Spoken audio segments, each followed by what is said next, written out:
all beautiful people. So karon ako mong tuduan what's the process in how to clean this egg fresh from the farm. So kapag hina-harvest na siya, dito nilalagay sa plastic na tray kasi matibay itong tray na to. Once nandito na sa bahay, ita-transfer mo siya dito sa basin na to na itim. And then, transfer para tomorrow mag-harvest na naman itong gagamitin. And then, ito is iwa-wipe mo siya ng vinegar. Kasi sabi ng owner, tatay, pag iwa-wipe mo daw siya ng water, mabaho daw ang egg. So, after nyan, syempre matagal sa malinis, no? Sa door. After nyan, ipat mo siya sa... Madumi pa ito, ma. I-transfer siya doon. Doon, yun, malinis.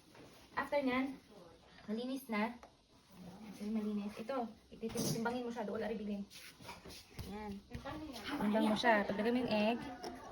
Ayan. So, ito is... Large. Sa large siya. So, lagay mo siya sa tray na large. Ito. Tray mo ito, large. Ganyan. So, hindi po madali ang pag-iitlog, kaya huwag mo itangin. Kasi 10 piso lang naman ang isa. So, that's it for today, guys.